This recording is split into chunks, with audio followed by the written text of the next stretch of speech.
What is up, everybody? Welcome back to the Ice Fault channel. I'm here with GunnerB, What's up, everybody? How you doing today? and today, Forgive me. First off, I just want to say forgive me. I am not feeling the greatest. I had two back-to-back shows, yeah, and I shook a lot of hands. And this area that you're seeing me in is my humble abode. And I had a decent setup where I was gonna be, but I just don't want to go there because I'm like so fucking sick right now. yeah, So you guys are gonna have to deal with me putting a cover over my couch and my background of where I sleep. So I apologize. yeah. But this will go on our new channel called Ice Fault Studios. It's going to be a channel to bring the Midwest hip hop scene out to the forefront of the industry, I like that. and I we're like just that. here to meet with local artists and chat it up. And I'm here with the founder of Ice Fault Studios, Billy Nelson. What's up, brother? How you doing, Billy? Good, man. How about you, man? Good, good. It's nice to finally meet you. I've heard a lot about you, man. Thank you. I hope you get better, man. Yeah. Yeah, make sure to Oh, follow him thank on you, all thank you. platforms. He goes by the name of Little Hazy. All right, for sure. Check them out. If you Yeah. don't mind, I'm gonna be smoking my bong on stream. No, no worries. No way. All right, dude. I feel People are that gonna make vibe. fun of it because of how dirty it is, but I'm so fucking sick. Like I just don't even fucking care at the Yeah, I feel that. moment. All right. So Yeah. first of all, if you just want to kind of like introduce yourself, and kind of go ahead and give us a little background on who you are, and kind of talk about what you're about.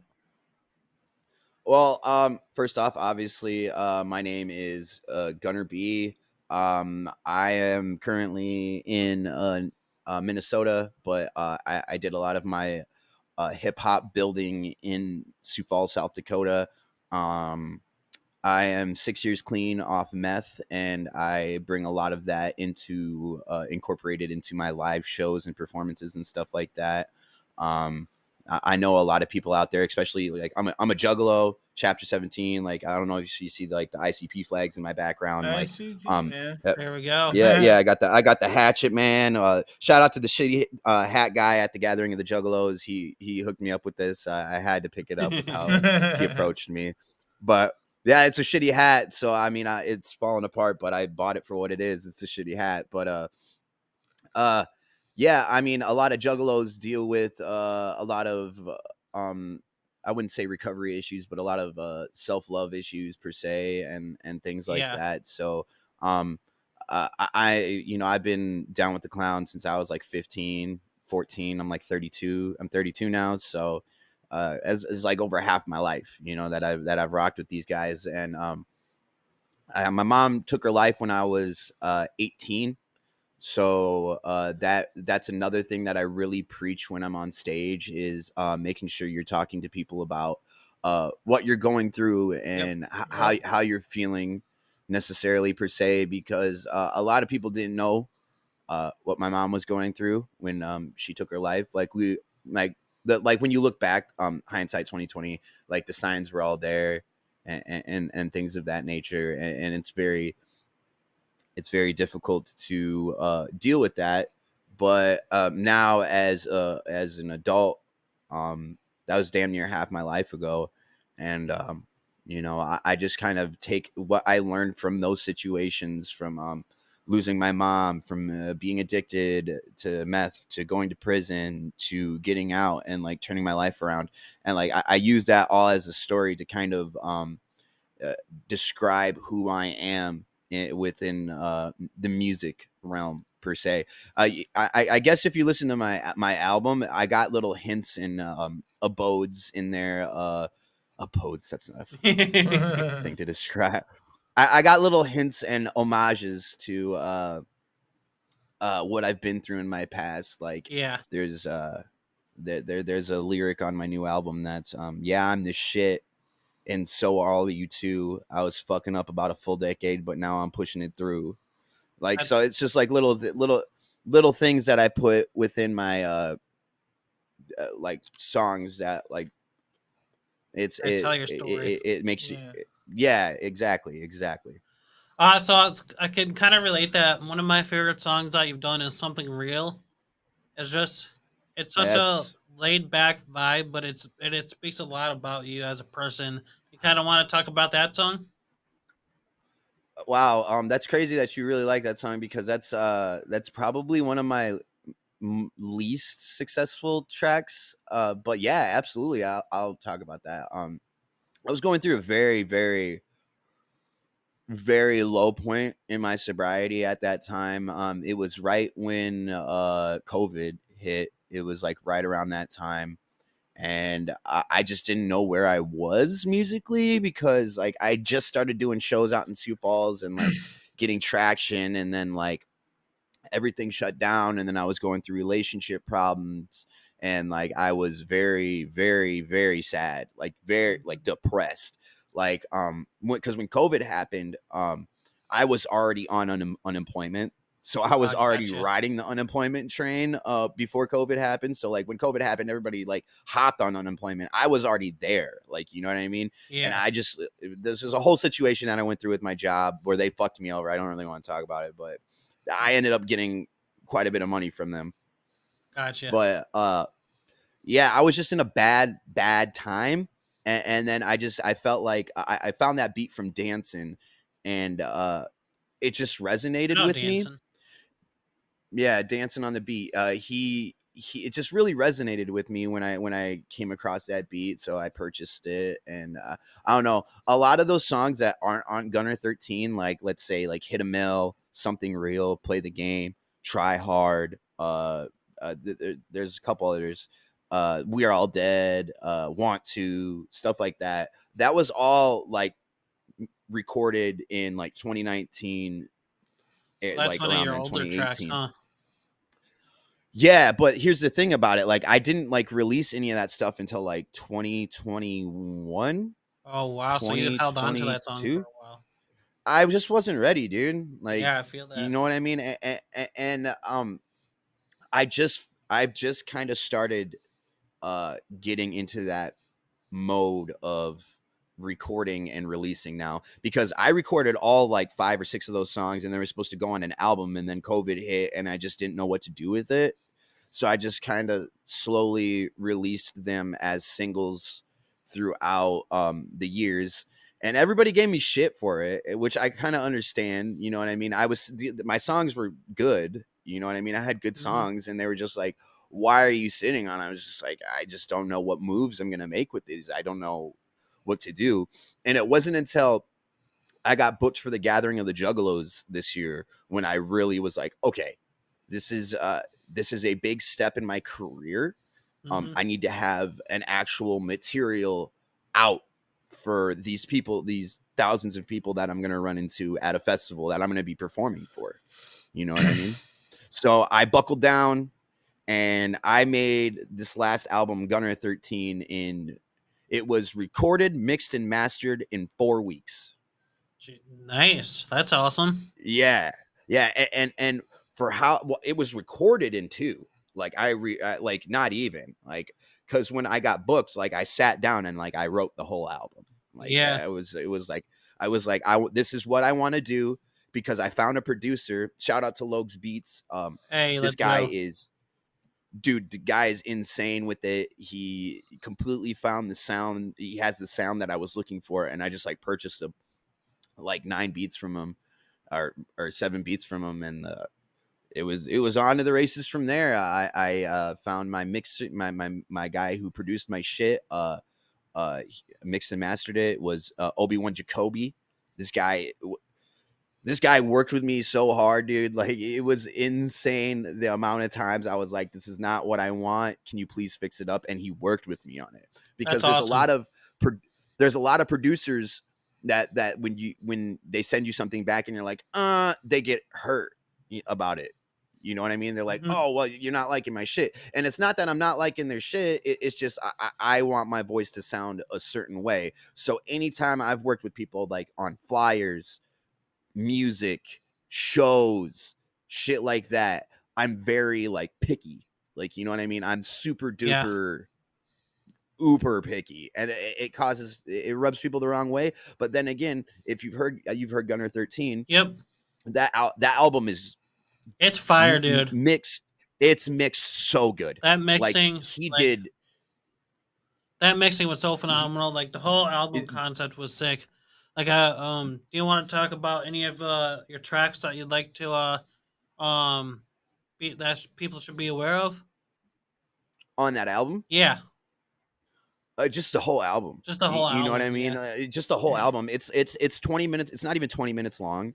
So I mean, if you each song is about, I think the longest song I have is 3 minutes and 30 seconds. That's yeah, because it's like got other people on it. But like each solo track on it is by just me is like 2 minutes. gotcha. I Yeah, think the longest one is 2 minutes and 12 seconds, which is like Might As Well Be Dead, which is that one. Might as well be, dude. I can't even say which one is my most like streamed one, because like Dark Side I Came Up is the most streamed one on Spotify. The most streamed one on YouTube is Might As Well Be Dead. The most streamed one yeah. on Different Apple platforms Music kind is of hit Fuck You Know different. About It.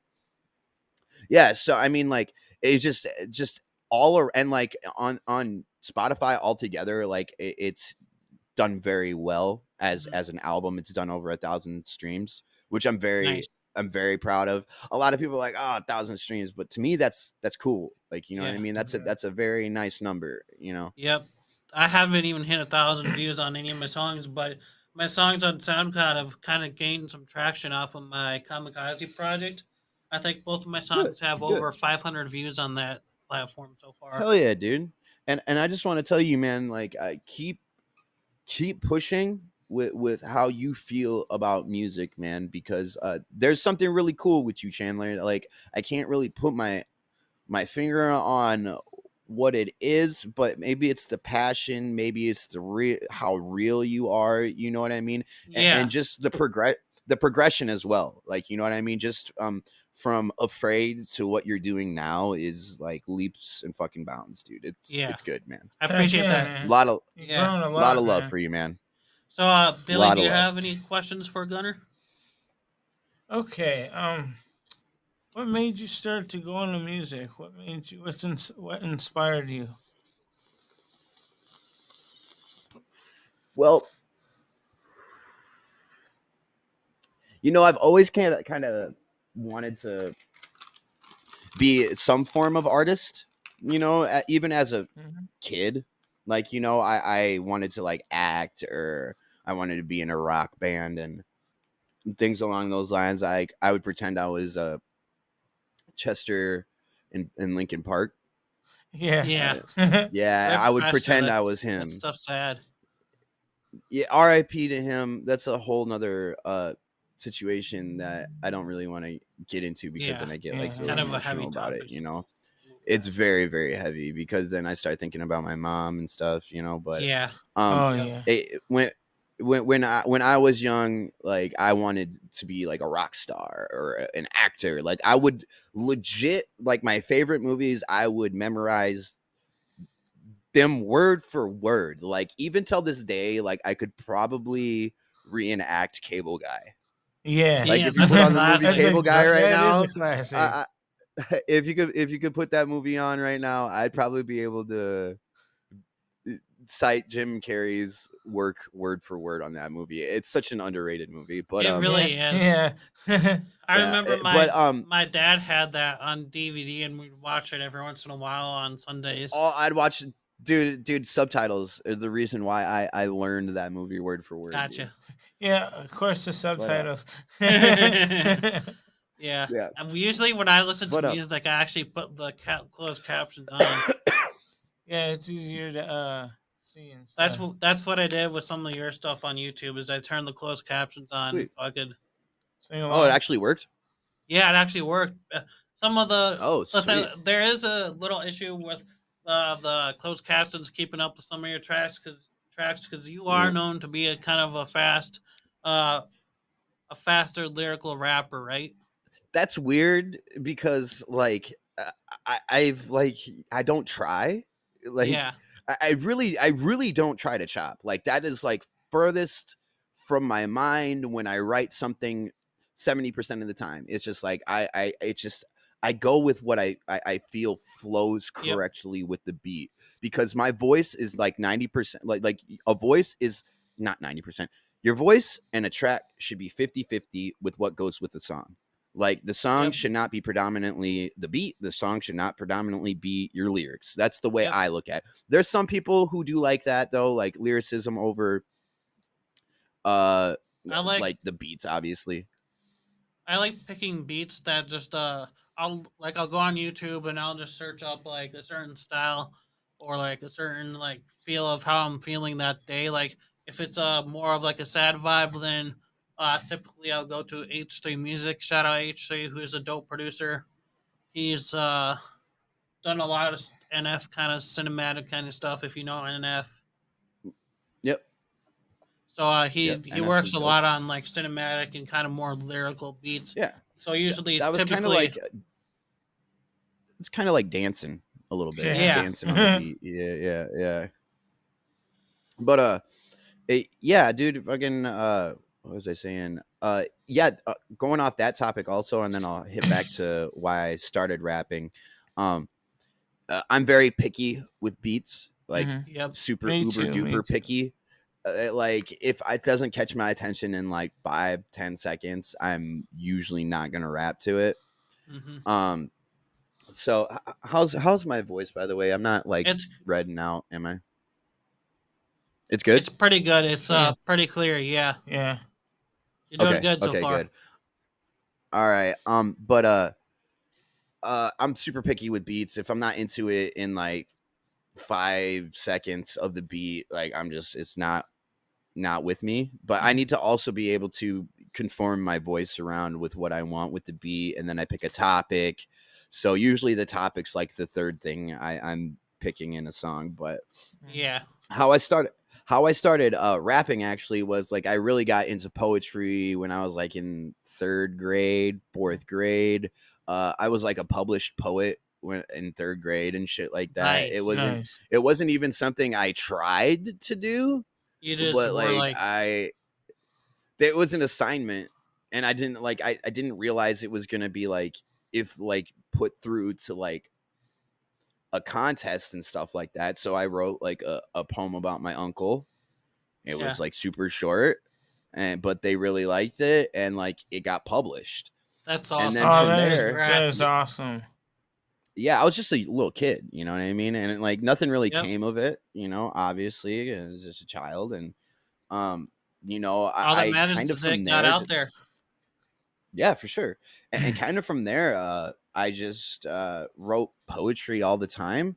And then when I was younger, I went through a lot of boot camp stuff like that. I was very rebellious and stuff. But when like I was in boot camps, like I would take a time out at least like twice a week and write a poem. Like I'm sure if I like dug in my grandma's house, I'd find like old shit about being like so depressed when I was like fucking 12, 13 years old. Yeah, Not I look at it now and be like, kid, you had no idea. You would have no clue. But right. You know what's yeah, ironic about that? but what's that? I used to actually hate rap with a passion. Believe it or not, I I think grew up in I've seen something about that from you. yeah, like growing up. I grew up in a Christian household, so you kind of know the whole thing with church and stuff. How Yeah. how Yeah, that yeah, works out. But yeah. I listened to a lot of bands like Rush, a lot of old school stuff. My dad Rush was is really dope. I into love Rush. 80s. Yeah, a lot of what my dad played was a lot of 80s rock, and so I kind of fell in love with that era. But then when I was in St. Louis, just the hip hop culture kind of just really brought it out in me, and I discovered NF, and that's what really got me for the passion with hip hop. NF is really different compared to today's hip hop, and that's why I think he thrives so much. But Yep. I want to be like NF inspires me in a way. So like he shows me that you can do like hip hop and not and be mental health and not be like hated and like corny about it. Yeah. You know what I mean? Like Yep. Logic. You know what I Oh mean? yeah, I know No Logic. offense to anybody who likes Logic, but like his old shit, like when he was first coming up, it was really good, really in tune with what like people felt and like shit like that. And then something, I don't know what the fuck happened. He's just doing him now, I guess. You know, I can't Yeah. fucking hate on Logic too much He because kind of he's like. very I think he had his fall off go. recently, in my opinion. Like Yeah, it none of was his recently. none of his more recent projects have really connected with me. The one project I really It's liked weird. was when he announced his retirement when he did No Pressure with what's that producer's name? Is it Six or Under Pressure something? is my fucking favorite track by him. Yeah, that whole series, the Pressure series. Dude, fucking great, dude. Logic, I don't know. I can't hate on him, man, because you know what I Yeah, mean? The guy's got money. He's doing what he wants to do in music, he's just and living the fuck, dream, we're sitting here talking about him. You know what I right? mean? And that's where I want to be. You know what I mean? So Yeah,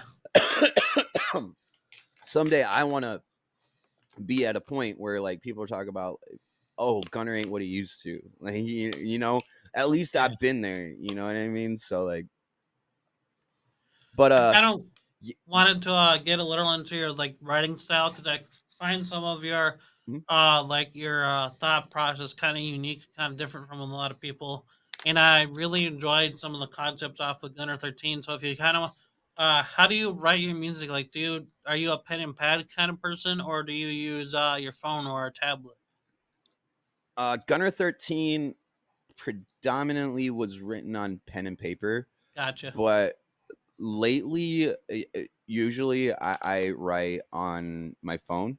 I just because it's just right there, Yep. you know. But I did Gunner 13 on pen and paper because my phone had broke, Oh yeah, and, I remember you told me and I that. didn't. Yeah, I had a very shitty like Android phone that was like $20 at Walmart, $30 at Walmart, and like it just couldn't keep up with me trying to type.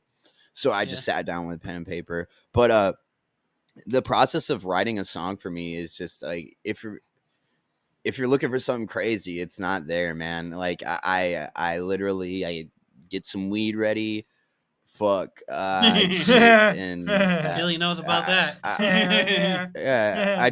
I just get some weed ready. I sit there, I fucking just chill, and like I don't force myself. Like I beat surf. Yep. Um, you know, I've made I beats got on my YouTube. own. I get my own producer. I got my own producer, so anytime he's dropping stuff, like he gives me like first dibs and stuff like that, and like I sit down with the track, and then I just write, dude. Like there's really no like it's weird how like concepts will come of what I'm writing because I don't even think about what the fuck I'm writing, dude. Yeah, Like the for instance of the like maybe there's a couple songs like Might As Well Be Dead, like the last track that on was a Gunner sick track. 13. Like that kind of had a concept with it where like I had I've been gone through so much drug usage, I might as well have been dead. So Was let that me kind of show the you one that what I was went kind of through and like what I where you saw. were talking about zombies and stuff or whatever? That was that one's uh, Rabbit Hole. Oh, that one's Rabbit Hole. Gotcha. Yeah. So yeah, that one even has it kind of has a concept with it too. Like I'm a big uh I'm not big. Well, I mean, some people would call me big. I'm a big conspiracy theorist. There's certain things I believe in this world that are very covered up, like Yeah. I extremely know one. covered up. But I mean that goes without being said. And if you listen to some of my lyrics, like you can hear me calling some of that stuff out. Like you know what I mean. Like what I can say predominantly without like going too far down the rabbit hole, it is just be aware of your surroundings. Like in life, Yep. and like if something feels off and weird, and something feels like a lie, it usually is. Hmm. Like just 90% of the time, if it feels like a lie, it's usually a lie. And that's just how life is. Yep. Like, you know what I mean? That's not with conspiracies either. That's just life. You know what Yeah. I mean? So if you'd But have any like advice for upcoming rappers and upcoming like I'm just starting to learn how to memorize my songs so I can perform them live. Like I'm really gonna hit it Mhm. hard with live performances next year. So if you have any advice Good, for good. first time performers and show shows that you'd like to give any upcoming artists, what would it be? Uh, this is what I tell every artist who uh asks me for advice, and I feel like this advice is always like way different than what other people get, because this is what helps me. Yep. All right, this isn't what necessarily will help anybody else, but what helps me is I sit in front of a mirror and I rap my songs. So I'll Hmm. put my song on really loud in the background. I got like a big mirror in my, like, I'm looking at it right now. It's like in front of me. Hmm. Shit, even at, like, when I didn't have a big mirror in my place, like I'd go in the bathroom, like even just on my phone or something. I'd record myself, and I look at myself when I perform.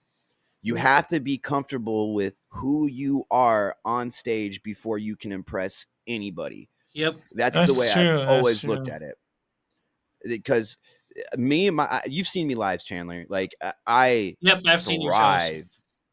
I thrive on the stage like that. Like Like my listening to my music. No, go ahead. just your whole persona and your whole the stage presence is really incredible when you perform. Like you're really in tune with the crowd, and I think the crowd a lot of times relates with you because you just have that energy about you that I like. Thank you, man. I appreciate that. Yeah. And I try to carry a message with me. Like, Yep. you know what I mean? Like something you'll remember me afterwards. So like you won't just like see me and then like fucking forget me instantly. Like, cause like Yeah. I've been doing live shows for ever, dude. Like for fucking ever. And I've so many people have came and gone like out of my life who claimed they were serious, but just like in the end it wasn't shit, Yeah. if that makes any sense.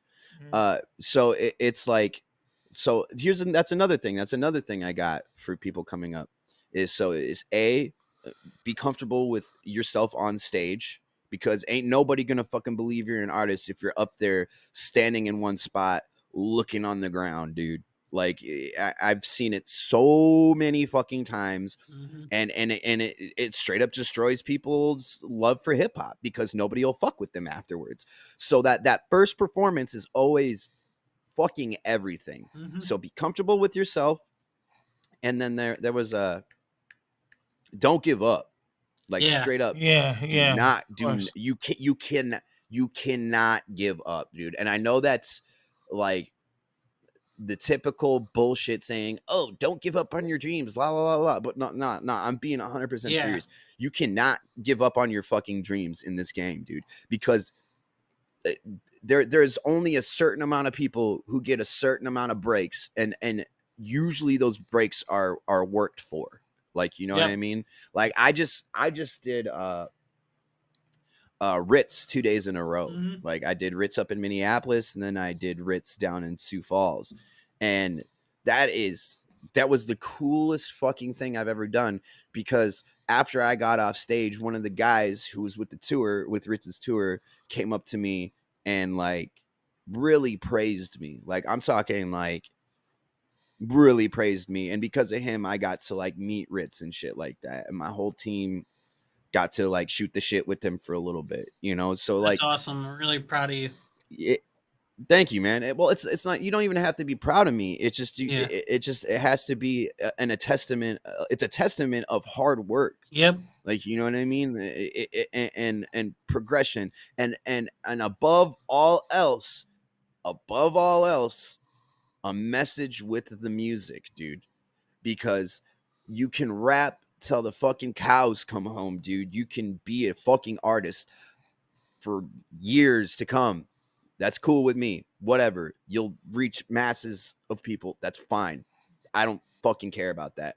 I want to know, what substance are you bringing to the table Hmm. as an Yeah. artist? You know what I mean? And that's the one thing I have for a lot of upcoming artists too, is like, what message are you bringing to the people?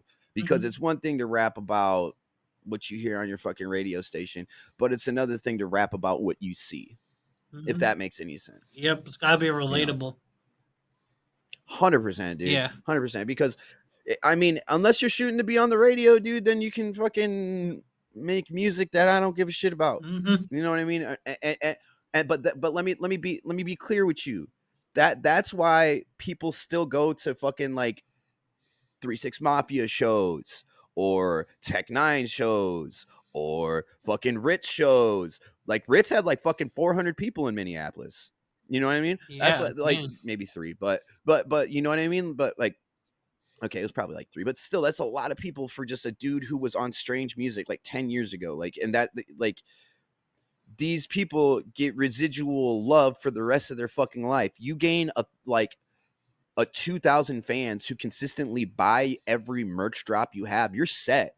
You don't need to Mm-hmm. be on the radio. You don't need to be fucking touring in like Australia or shit like that. You know what I mean? You can, Yeah. you know what I mean? But like, I hope I'm making sense. Yeah, you What are. I'm saying is that if you like this, like I see these big mainstream artists canceling shows because they're booking these big ass stadiums and they're only selling like 1,000 Yeah, tickets. that's the But thing if I've you were to, noticed. Like, even a lot of people are just like the whole like uh no disses or anything to the mumble scene. Like they do these numbers like right. You'll see like their song will go viral and they'll get like what like 12 million streams. And then Mhm. when they go to sell tickets, they're not selling out Nobody shows. shows up. Yeah, Nobody shows up it's because all about the there's a difference between making a song that's cool to duet on TikTok or something funny on TikTok, and it's a difference, and then to be an artist that actually latches on from that popularity. yep. You feel me? Because there are certain artists who've gotten TikTok famous that they start actually doing their own thing and progressing past just these little TikTok videos. You know what I mean? Actually, like Yeah.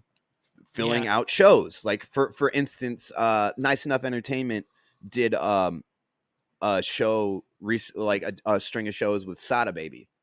I don't know if you know who Sada Baby is, but he was like he was really popping on TikTok. There was like this song that's "Wanna See Me Do My Dance in My $1,000 Pants." It's not my type of music, right? Yeah. But this guy literally went to Omaha and damn near sold the fucking venue out. That's So crazy. that just shows like he's not just staying on TikTok. He's promoting past the social Yep. media norm. Like, you know what I mean? So like that's what all I need is like that one viral shit, and then boom, it's off to the races for me. Like, Yep. you know what I mean? I just a lot of progression from there, Yep. you know? Alrighty, and I think that's a good place to end the interview. But we just want to say we're really grateful for having you on the channel, and we really Mhm. are enjoying your music. I binged all your music, every last single that you put out on YouTube and Spotify and all platforms. So I really fuck with your music. Um, Can I say a couple more things before yeah, Yeah. we wrap we head up? Yeah, for yep, sure. Okay, so just want to touch on these.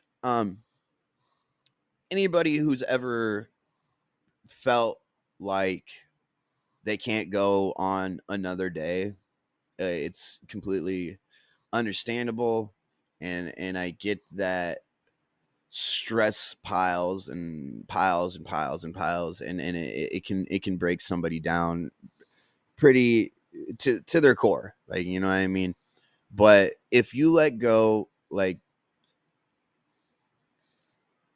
if you let go, you don't understand the circle around what the circle of people around you will mhm, feel from you letting go. yep, It is the most difficult thing I've ever had to deal with in my life was my mom letting go. And that was harder than getting clean off drugs. You know what I mean? So I promise you, every day is worth living, yep, not only for Mhm. yourself, but the people around you. And also, just don't give up, man. yeah, Just get, giving up is probably the easiest thing to do. It takes real work to not give up, but I promise you that work pays off, dude. yep. And I'm that work starting, pays and off I'm even starting to see that grand. with my own music. Because when I first started, I would just record on an iPad, and I recorded my vocals over a beat, and I didn't understand mixing and mastering stuff. So now that I'm Hmm. actually like in a studio and they're like and I get to work with the guy when he makes and master stuff and when he like puts in the details for it, like I'm starting to see Hmm. that hard work when you put in a lot of work into your tracks, like you will you will like get the influence out there and it will do well. Oh, 100%. And then couple quick shout outs before we head off as well. I want to give a shout out to Rogue Nation Entertainment. That's my team that I work with. We got Crazy J, we got Griff the Guillotine. I've heard a lot He's about gonna Griff the beat me up. Guillotine. What's his style like? He's great. Check him out, man. He's really he's just different. Like I Yeah, can't really. That's the one thing that I like about our team, man. Is just I can't really put a finger on like what the fuck we are. We're yeah, just so different. I really like this. It's the same with me. Like I feel like I really don't fall into a genre. yep. I feel like he doesn't fall into a I'm always genre. open to trying Like new things.